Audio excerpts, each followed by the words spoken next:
In this episode, I'm not really keen on unplugging people's computers and stuff like that. I'm pretty clued up. I've watched, an hour or two of Renewable Heating Hub Homeowners Q&A. Our heating engineers don't really like digging better trenches or Picking up the phone with some random guy and saying, yeah, let's come around and let's do it next Tuesday. No, there needs to be more investigation and conversation.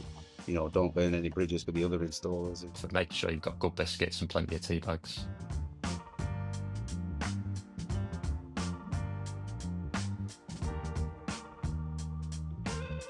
Hi and welcome to another episode of Homeowners Q&A. I'm your host Mars, and today we're tackling a topic that's on every homeowner's mind when considering a heat pump: how to minimize disruption during installation. Joining us today are Harry Cockburn from Good Energy, Liam Knowles from The Heating People, and Lee Brown from IMS Heat Pumps. Welcome, guys. But before we get stuck into today's episode, we'd like to say a huge thank you to IMS Heat Pumps for sponsoring this episode. Established in 1997, IMS Heat Pumps is a which-trusted trader with offices in Perth and Sheffield. They specialize in the design, installation and maintenance of ground and air source heat pumps, offering bespoke renewable heating solutions tailored to each property. With over 200 years of combined experience and certification from MCS, NAPIT and HeatGeek, their skilled engineers ensure high-quality installations across Scotland, the North and the Midlands. Right, Lee, do you want to get us going today? So when somebody is committed to putting in a heat pump at their property, what are the most common and most frequently asked questions that you get from customers about what that heat pump installation is going to entail? During the sales process, we generally try and guide people through it as best we can, really. But there's a lot of factors to try and appreciate, really, when you've got a heat pump installation going in. So the early stages is all about kind of getting the design right and radiators and the wet system all correct, really. So we have some project coordinators that kind of, coordinate the project, and installation managers that kind of oversee the installations. So we get a lot of questions then kind of starting to come in about, where equipment's going to go, as in we've kind of gone through that initially, but, the sizes of equipment, how part work's going to run through the property, or what kind of modifications need to be done to part work and things like that. So you get a lot of, kind of project related questions kind of coming over, really, which we just try and give the right information out to the customers so they've got all the right information that they need for, sometimes they need to be able to, it's difficult for them to fully visualize the installation sometimes, really. So, what we try and get across to them is, what is actually going to happen in terms of equipment, positioning, what's going to change and things like that in the property.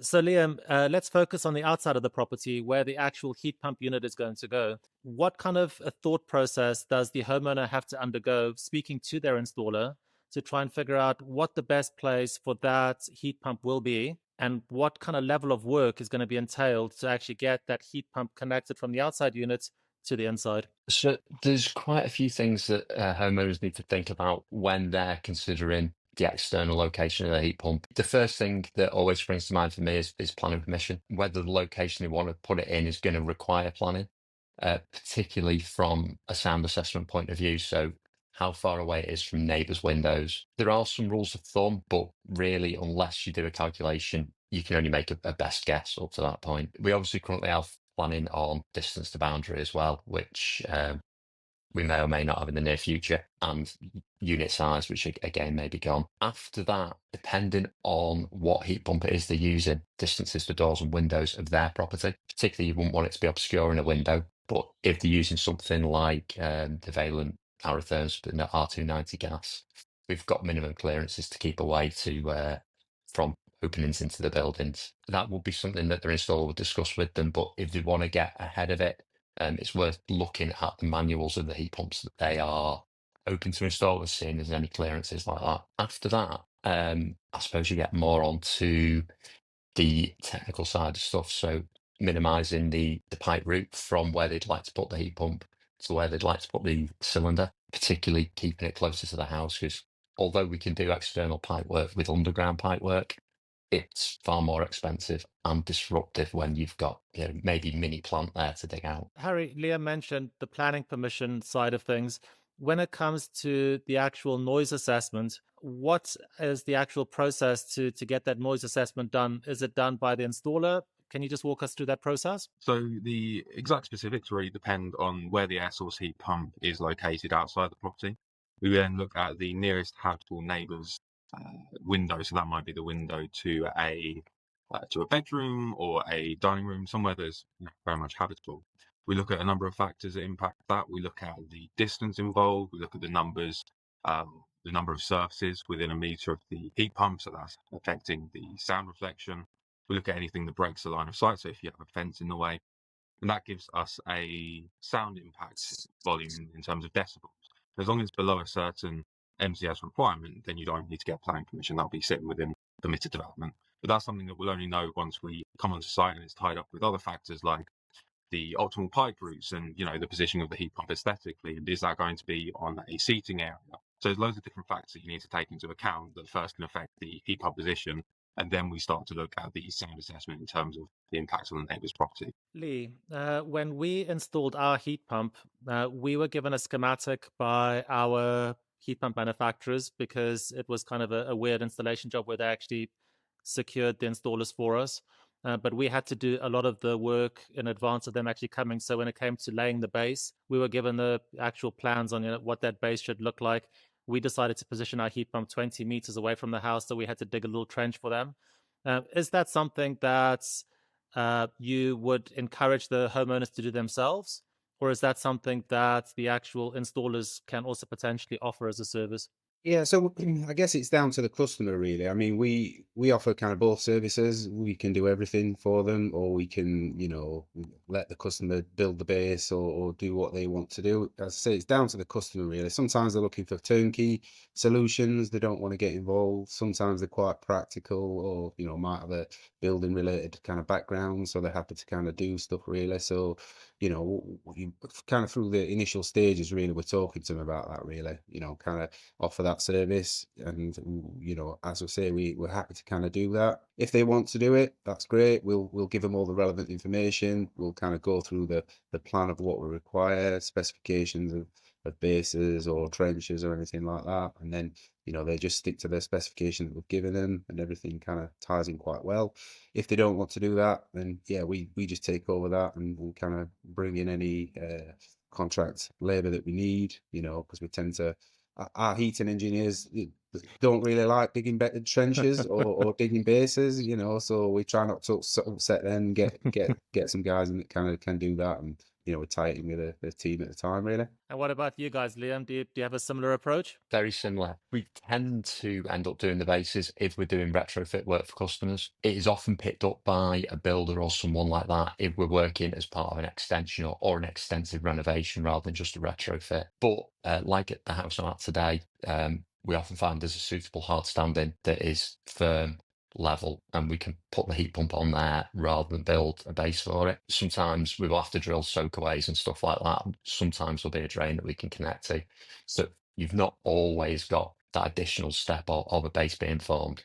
But yeah, like with these, it's, you know, customer choice essentially. So, Harry, how can the homeowners best prepare their garden in order to get that heat pump put in with the least amount of disruption and damage? A lot of that comes down to communication between the customer and us as an installer and someone who's providing and designing the system.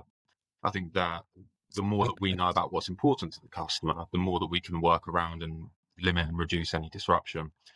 For example, I've had customers who say that they have prized flower beds, and that for them, that's something that they're not willing to compromise on and they don't want to disrupt. And then we look at, as a consequence of that, different heat pump locations, different pipe routes to adjust. To an extent, there's certain non-negotiables in terms of what we're installing. You know, we have to install an air source heat pump unit outside because that's what we're getting involved in. There has to be a primary flow and return route that connects the air source heat pump to the cylinder inside. But then we have quite a lot of flexibility in terms of how we connect those things and the sort of routes that we go down. You know, do we do overhead, or do we go through a trench? Do we puncture through walls internal to the house or external?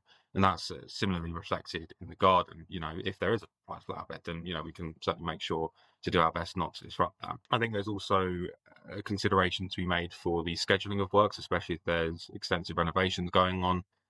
You know, if there's an area where we would need to do significant groundworks or significant groundwork would need to be done, is that worth tying into existing works with a general contractor, getting them to do work so that when we arrive, there's no issues on site. But again, a lot of this is communication of what to expect and making sure that we have a clear schedule of works and planning order. Are you thinking about getting a heat pump? Then don't get caught out by a bad installation. Bodge Buster is your essential guide to asking the right questions and spotting red flags before it's too late. Written from real homeowner experience, this book gives you the knowledge to avoid costly mistakes and make informed decisions. Get Bodge Buster today in print or for Kindle, link in the description. Liam, air source heat pumps are not light, so No. should the homeowners actually make some sort of provision to take the delivery of the heat pump if it does get delivered in advance? So ours got delivered, I think, 2 or 3 days before the actual installation job. Is that something that they should try and also, as Harry said, plan for and factor into the actual timelines? We always take delivery of our equipment on day one of the installation. We get an AM delivery on day one precisely because they are difficult to handle. Most homeowners aren't equipped to take a 150 kilo pallet delivery, store it somewhere that it's going to be safe and dry until we turn up to site. I think it's certainly something that is worth discussing with your potential installers and see whether that is going to be your responsibility or whether they are going to take over that. The reason I asked that is because we actually had to sack the first installation company that actually came to install a heat pump because they sent us the wrong unit and they sent a one-man band where a guy came in flip-flops and asked us if we could help him remove this 150 kilogram heat pump out of his van. And I was like, I'm sorry, I don't think I'm capable of doing that. So Lee, what do you guys do in terms of, facilitating that delivery? Yeah, same again, really. I mean, it's project specific, really. So it's all down to communication, speaking to kind of the site or the homeowner, really. You tend to get new build or major renovation projects where they can kind of take the deliveries and they've got somewhere to store the products.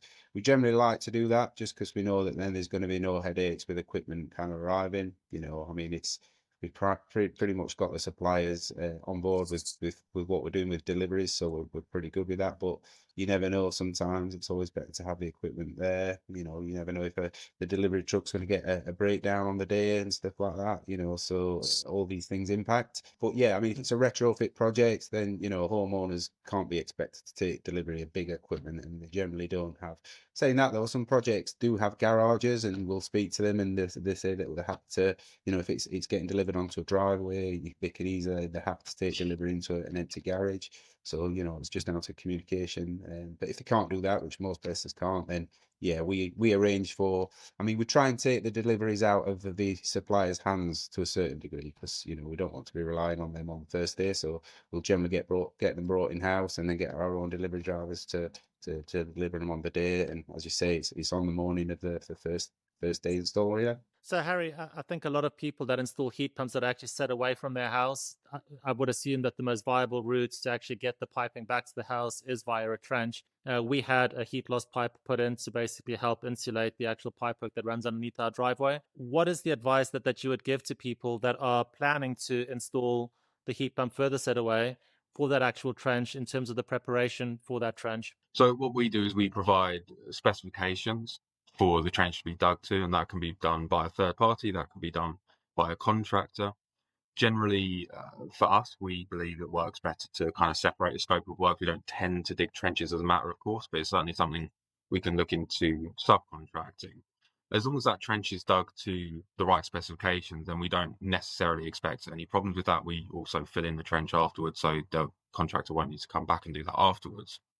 I think the first port of call, though, is avoiding a trench if possible. And I think it's worth assessing the reasons that we are looking at a heat pump so far away from the property. I don't think it'll be any surprise to say that the further away from the property you are, the more efficiency you lose through the flow and return route. Generally, the more expensive the trench is going to be, the higher the disruption, the more disruption there's going to be to the garden in general. So I think it's worth carefully looking at the reasons for looking at a trench initially and seeing if there's any conversation to be had around that. Is that negotiable? And then if it's not negotiable, if there is, say, one location because of planning permission considerations or the sound assessment or safety zones, particularly in the case of R290 units, then we can, we just pass over that specification, make sure it's done to the proper standard, and then we come on site and take over from there. Running the pipework through trenches, Liam, are there significant efficiency losses? I mean, I can see when it snows, because you can see where the actual snow melts. We can see exactly where the actual pipe runs. But are those losses significant? That is going to depend on the installation more than anything else. The deeper the pipework is, the better insulated it is, the less energy it's going to use. But any pipe running through any area that is at a lower temperature than the liquid it's delivering is going to lose heat. So you are always going to.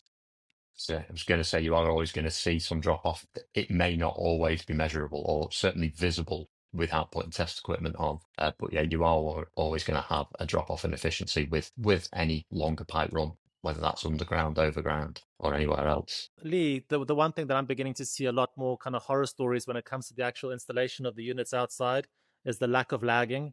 And so we've spoken about the trenches and the heat loss pipes that are there, but it's remarkable to see how many units are put up against the wall and those pipes are just not lagged at all. What would you offer in terms of advice to homeowners that are thinking about putting a heat pump in?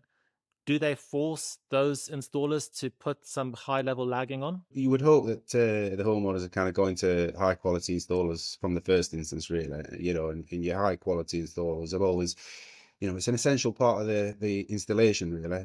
External pipe work, it's 100% got to be insulated and insulated well. So, as long as you're going to high level installers, then, you should be getting that level of service.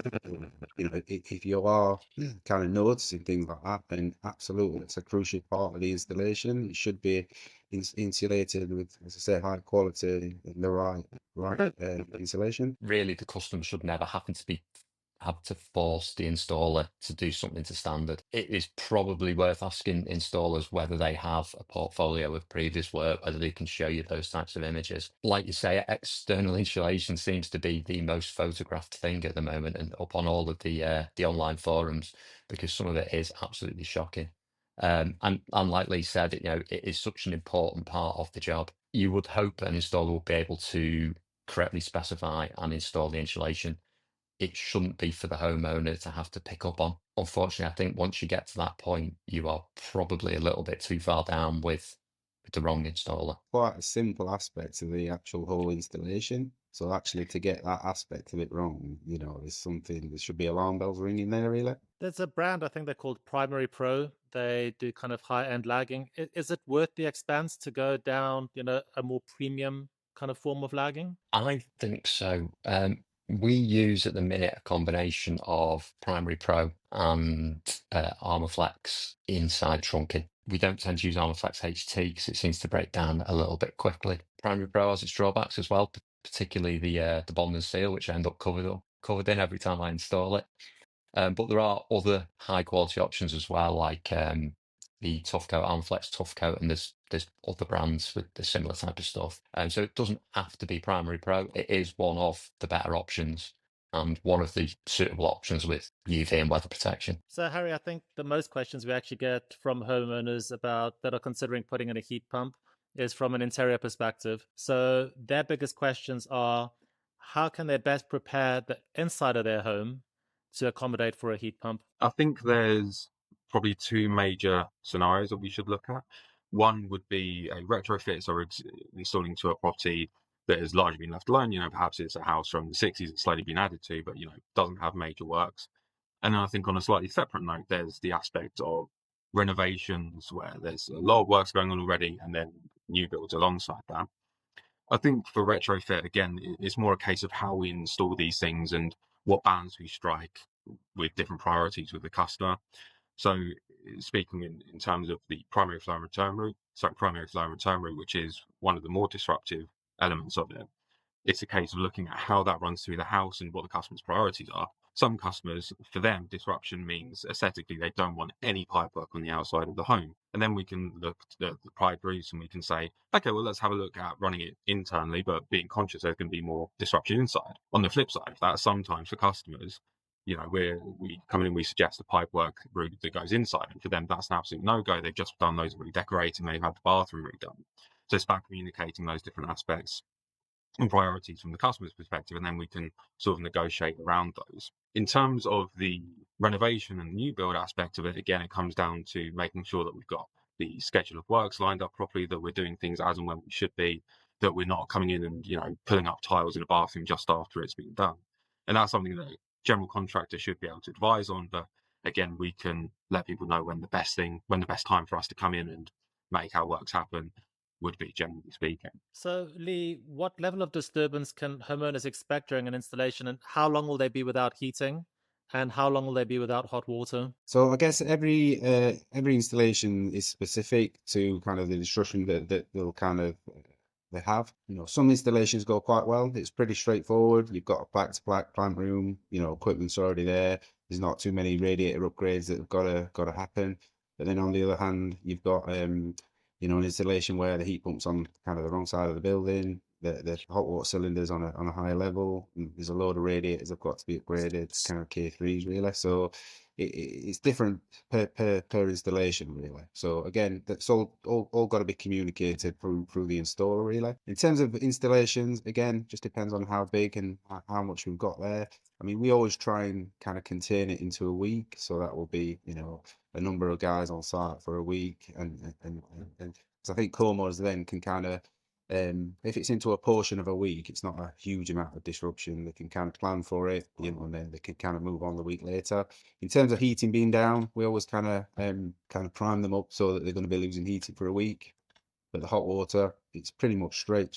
They're going to lose it for 24 hours really, but it pretty much gets changed over straight away. We'll take out the old cylinder, put the new one back in, switch it onto the immersion as a temporary measure, so at least they've got hot water. The heating has to be down for a period of time because there's work to be done there. But by the end of the week, it's on a lot of cases as well, it might be a 4-day, we're up and running, and Friday is just finishing off and kind of handing over really. So, but we always kind of set them up for a week really. Liam, would you agree with that? Yeah. Again, I feel like I'm just repeating everything Lee says. But yeah, we aim to get everything done in a week. Occasionally, it will be a 6th day of coming back and maybe doing the final bits of making good and stuff like that, or the dreaded lagging of the cylinder cupboard. But generally speaking, it's 5 days. In terms of downtime, I would say we usually aim to do the same, where heating's off because there's no radiators, there's no pipe work. Hot water we try to turn around more quickly, but the one that I'm sat at today, because of when the electrician was able to come to put a supply in for the immersion, because they were on a combination boiler previously, they'd been off other than their electric showers for 4 days because the boiler had to go to get the new cylinder in. It is very much a job by job, but generally 5 days no heating, 1 to 2 days no hot water, and you're there or thereabouts. So, Harry, we've got this email from a homeowner that's looking about putting a heat pump in, and people tend to be very, very polite. And she asks, is it okay to ask the installer to cover my carpets, rugs, and floors so that there's no damage that's actually done to them? Yeah, 100%. Yeah, I think that as a matter of course, with a installer who is taking the proper amount of time and care, the sorts of things that they would put in place to prevent that should be enough anyway. I think that sort of mirroring what I think Liam was saying earlier, if you're having to ask your installer to do some fairly simple things to prevent damage, I think there's potentially an evaluation of it if you've gone down the right road. If they're not doing that, then certainly I think it would be okay to ask for that as a service, putting down covers if necessary.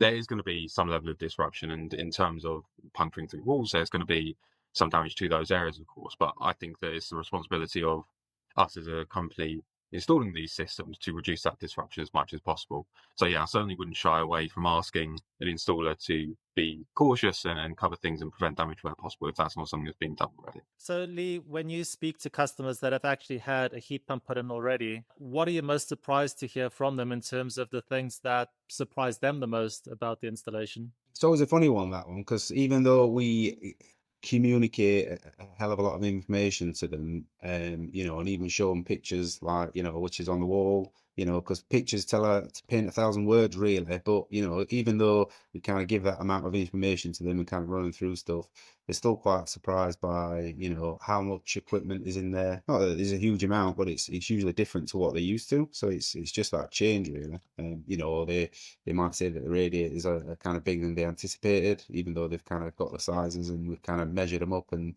kind of showed them what's happening. They're still, because it's changed and it's something new, they're still kind of surprised by it. But I guess it's not in a bad way. It's just a bit of they're just adjusting really. So there's a slight bit of adjustment there, and once they've got used to it, then it's all good really. But it's all about getting that information to them. But it's surprising how even though you've got that information, that kind of you've articulated that across and given them pictures, they still kind of until they've physically seen it, it still doesn't kind of log in the mind really.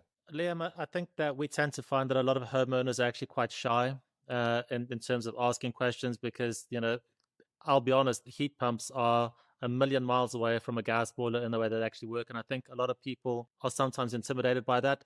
Do you encourage that conversation with your customers, in terms of asking them to ask you questions just to make sure that they know exactly what they're getting? I found that most people who come to us for a heat pump are fairly well informed already, well researched, and have already got a real good feel for how the system should operate, how they're going to get a comfortable, high performance system. So we don't tend to come up with the conversations of, oh, can I have it on from 6:30 to 8:30 in the morning?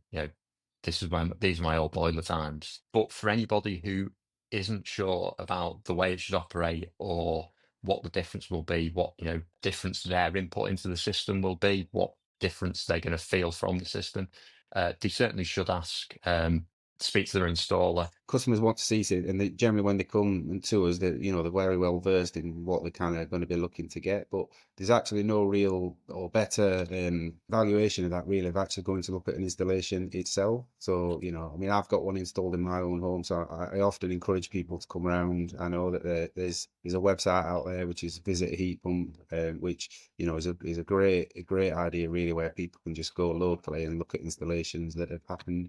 And once they actually physically go and see it, it just logs in their mind, really. Yeah, I think that the experience that we get is that we get a real mix of people coming to us, and so a lot of my role is handling initial inquiries as well. And a lot of that comes from people who, and I think this is in part it says something about the way as an industry that we communicate with people. I think a lot of people feel that heat pumps are this mysterious magical box that puts out heat energy, and there's not necessarily a common understanding in the general public of how they work. So we find that, or at least I find that there's a lot of conversations that go into the real basics and the real fundamentals, especially at initial inquiry stage. And you're explaining, they sort of work like a fridge in reverse, and you're using some simple analogies to get people off the ground. Likewise, we do get people who come to us and, we get really into the nitty gritty of the technical details from the word go, and we'll have an initial call and the customer will have a really specific question, about flow temperatures or the amount of radiators or the heat loss calculations or some aspect of MCS specifications stand. Likewise, for those, it's important to be having those conversations and making sure that every customer's getting exactly what they need out of these conversations. So I think there's certainly no harm in having an open conversation, open dialogue, and even saying to an installer, I'm not the best well versed in this. Can you take me through it start to finish? Or alternatively, you can say to an installer, I'm pretty clued up. I've watched, an hour or two of Renewable Heating Hub Homeowners Q&A, and I do that every Friday as a way to unwind. And if you're really passionate about heat pumps, you can say to an installer, look, I kind of know my stuff. You don't need to hold my hand necessarily through this. So it's again a case of looking at each individual customer and seeing what their needs for information is. Are you new to heat pumps and feeling lost? Then From Zero to Heat Pump Hero helps you understand, operate, and optimize your system. No jargon, just simple practical advice from one homeowner to another. Take control of your heating and save energy. Get your copy now. Link in the description. So Lee, this is going to be a bit of a tricky question to ask, but obviously the people that we have on this podcast in terms of installers are all highly credible installers, and we refer a lot of homeowners to the best installers that we can actually think of in specific areas. But unfortunately, there are still an incredible amount of cowboys out there that are botching installations day in, day out. Now, what advice would you give to a homeowner that has hired an installer and within the first kind of 12 hours or the first day or the first few hours, like we had with the guy that arrived in the flip-flops, if you feel uncomfortable about that, how can you eject yourself from that situation? That is a tricky one. I mean, so, the homeowner would have generally gone through a bit of a process. You would have thought of, speaking to a number of different installers and trying to get work out how competent these guys are, looking at previous work, word of mouth and kind of referrals. You kind of can't really beat that, really. But you would hope that the homeowner's kind of done their kind of homework. And if they're speaking to multiple installers, then you will generally find that they've kind of got a number one and a number two they've kind of set up for, really. And got to put that hard work in there in terms of kind of being diligent on how good they are, really. It's because kind of when you get to the point where the installation is actually happening, then it's it then becomes a bit awkward because, you know, if you have installation number 2 or installer number 2 kind of lined up, you know, then, you know, that would be your point. I guess you've kind of got to pause the install, and then you've kind of got to revert back to, you know, who you would have used aside of them, really. But then I guess that becomes a little bit awkward because these guys have, you know, may have had nose pushed out of touch because they weren't like the first choice. But, you know, we've had that before, really, where we weren't, and the homeowners come to us and said, look, you know, we've had this installation that's gone ahead, we're not quite happy with it, we wanted to kind of go with you, but it might have been down to price. And then it's kind of, well, you know, that's probably why we are charging a little bit more, maybe. But, you know, you have to kind of look at that, and you know, we have had to do things like that where we've had to come in and kind of take over, really. So, you know, it's just all about kind of building those relationships with the installers, and, you know, don't burn any bridges with the other installers, and it's, you know, and put the hard work into to kind of make sure that the installer that you choose is the right one. What Lee mentioned there is that, you know, you got to do your due diligence, but unfortunately, a lot of people don't necessarily do that. So if they haven't done that, is it more sensible if you get a bad feeling within that first 12 hours and you know it's going to be a nightmare, do you try and just eject yourself from that situation as quickly as possible? Or do you see it all the way through and then try and get it done retrospectively again? Firstly, I would say I think at the moment due diligence can be a bit tricky. Referrals can be hard to come by because most people don't know someone who already owns a heat pump. And then your referrals are only from strangers. You know, it's social proof and not much more. What you do if you've got someone on site, they've already started, potentially have ripped your boiler out, and at that point you decide you're not really sure about them. I think that's beyond my scope of competence. I don't really know what to say or what I would do in that situation. We made the bold move to actually do it, and we got lucky because we'd already paid a substantial deposit, and then obviously you then have to have that as a separate fight to try and recoup your money so that you can actually then use that money for the second installation. Harry, same question to you then. I mean, what would you do? Probably echoing what Lee and Liam have said there. I think in practice, it would probably come down to the finer points of probably even things like the contracts that you signed, and if there's any money at stake, if there's a non-refundable deposit, and if so, how much that is. You know, it's really tricky without talking about those finer nuances. If there's nothing holding you back and you get a negative gut feeling and you think, I just don't really trust these guys to be in my home, again, as much as we can say due diligence, again, like Liam says, that could be quite difficult in and of itself.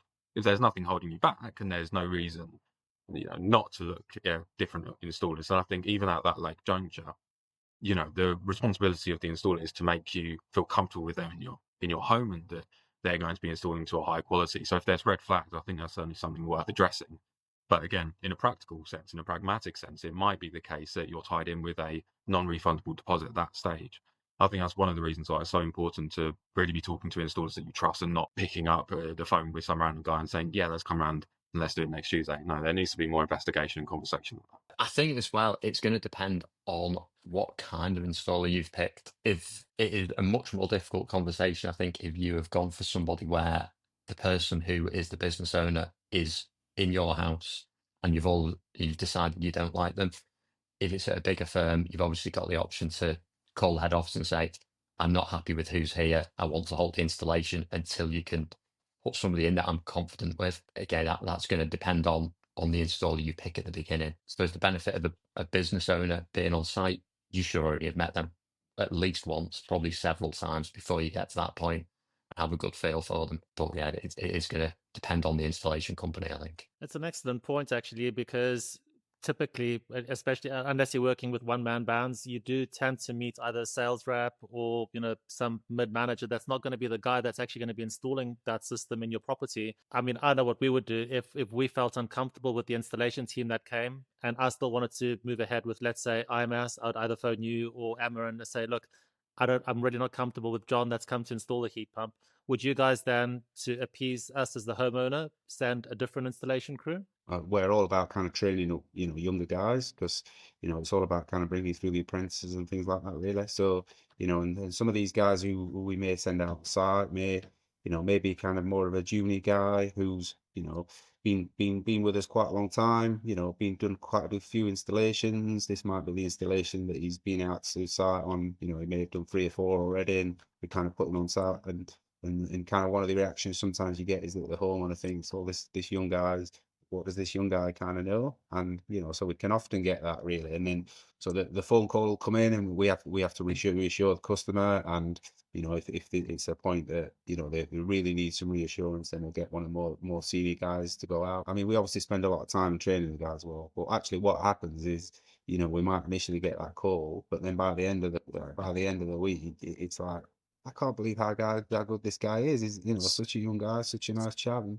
the best mates after that. So it's that's a nice thing, really. But yeah, you do get that coming in, but it's all about managing that kind of expectation, and making sure the customer's got the confidence, really. Harry, would Good Energy have a similar policy? We really care about the quality of our installation. We trust our installers, and we've gone to quite significant lengths to make sure that our installation teams are very reputable, very considerate, that we're talking to customers. I think the first port of call for us would be obviously addressing any issues on site that we can before exploring options like that. If it were the case that a customer is just really not getting on with an installer, that there's been a breakdown in communication, that would certainly be something to address. Often we underestimate the power of just a candid conversation about what's happening. And sometimes I think that small things can mount up, and that's seen as one thing when maybe it was another thing instead. And, even saying something to an installer, that's something we can do as well. We can say to an installer, no, just a note from the customer that they prefer we were a bit quieter, or that a little bit more care was taken in the conversations. They feel like they need more information at this stage. And typically speaking, that's something that can, at least for our installers, be addressed if it comes up at site at all at that stage, rather than having to sub out an installation team and investigate that quite disruptive process. We kind of take the approach of more course correction and gentle guidance in the right direction. But that being said, I appreciate that for every company, the source of installations, if there's subcontracting involved, there might be less control over that. Sometimes that conversation might not be possible. So it's really a case-by-case basis, I would expect. Liam, you mentioned that a lot of homeowners that are coming to you are relatively knowledgeable now, so they've done a little bit of research into what constitutes a good or bad installation. So how open are you to actually having a conversation with that customer about things like buffer tanks, volumizers, on-off controls, open loop systems, if they are adamant about doing something that you might not necessarily be on board with? How much do you entertain that, or do you try and explain to them why you are designing the system in a certain way? A customer saying, I want it done this way, isn't something that I've come up against as people approach me as an expert in what I do. I don't tend to get people who just want me to come and do what they are, directing. To a certain extent, in terms of if we've got a customer who wants to do something that is a little bit experimental, but still fits within the parameters of what we're able to do in terms of legality and technicality. We are happy to look at that type of thing for people. We have had people inquire with multiple energy sources and stuff like that, and how we can get existing parts of their system to still work, which is outside of the scope of kind of a basic installation. They've got ideas of how they want it to work, and we'd be able to work around those kinds of requests. What about you guys, Lee? Where are you on that? So I'm pretty sure you guys don't install buffer tanks, but if somebody, if an installer comes, and we'll use a hypothetical situation where they are adamant about fitting that buffer tank, and me as a homeowner, I really don't want it, where does that leave you with that installer? Do you simply, even if you really, really like them, do you then just walk away and find somebody else? Or do you try and find a solution with them? Customers these days are very well kind of they've done their research really, and they know a lot. There's a lot of information out there. There's a lot of misinformation as well, which is sometimes part of the problem. So generally what you find is that they'll come to us with ideas, and we kind of generally have to correct them.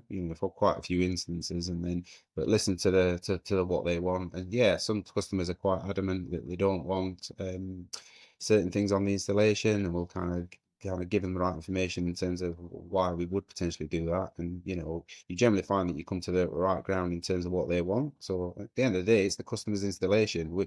We're providing the installation, and we're going to get to perform as best we can, but at the end of the day, it is their installation, really. It's in their property. So you've got to take that on board and be understanding about what they're trying to achieve. The people that are watching this episode as we head into the installation season for heat pumps, the people that are watching this podcast are probably going to have an interest in now potentially pulling the trigger on getting a heat pump installed. What advice would you give them to actually making sure and preparing their home, both in their garden and inside, so that it is ready to go for a heat pump? I think the top piece of advice would just be to have a conversation, and whether that's with a local installer, whether that's with a larger firm. I think that speaking to someone who's a technical expert and who can set expectations and guide you through that process is going to be so important.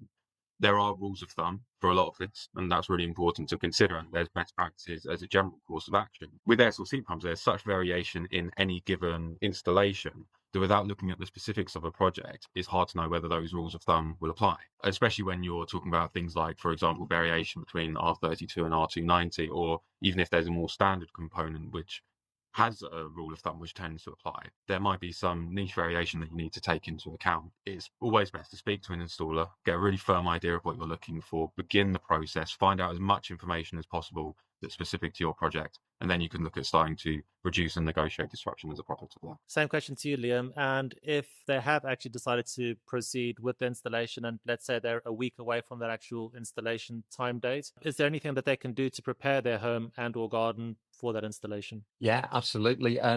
Once they've spoken to their installer, their installer should be able to give them a fairly good idea of, this is what we're going to be doing in these rooms. We expect this to be done on this day in this area.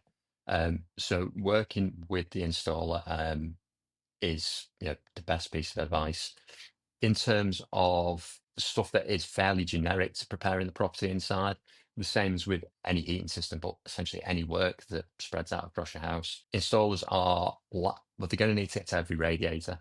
Any radiators are being replaced, they're going to need really good access to, and probably are going to be lifting the floor up in that room. Any large collections of small items, anything delicate, any electronics, try and get them out of the way as early as possible. From our point of view, we're happy to move bookshelves, sideboards, all that type of stuff. But it takes us a long time if we've got to remove 200 pieces of ladro out of a unit before we shift it.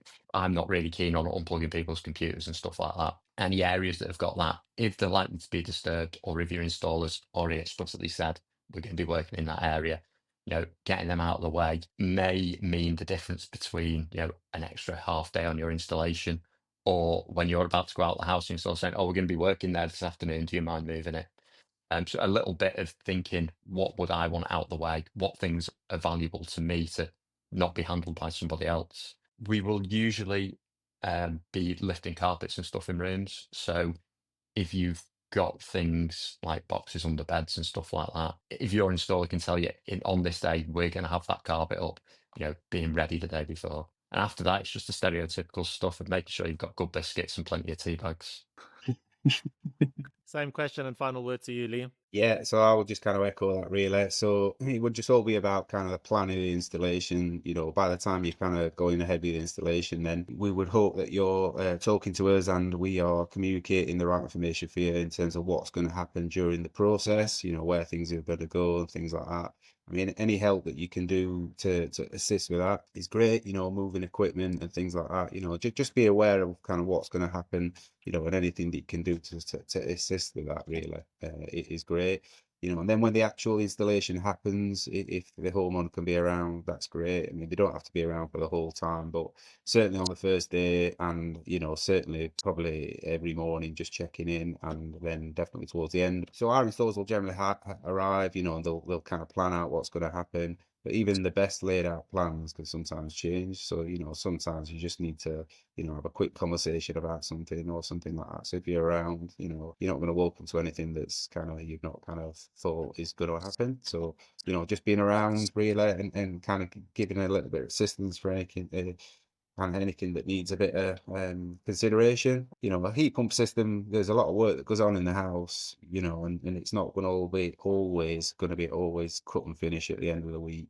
Sometimes something may run over, or sometimes something not quite doesn't work to how you would anticipate. And it's all about fine tuning really with heat pumps as well sometimes. So it's just understanding that and considering that really. As you say, getting on friendly with the heat pump installers, cups of tea, cups of coffee makes them work a lot faster. So, that's all good. That's a great point, Lee, actually, in terms of being available.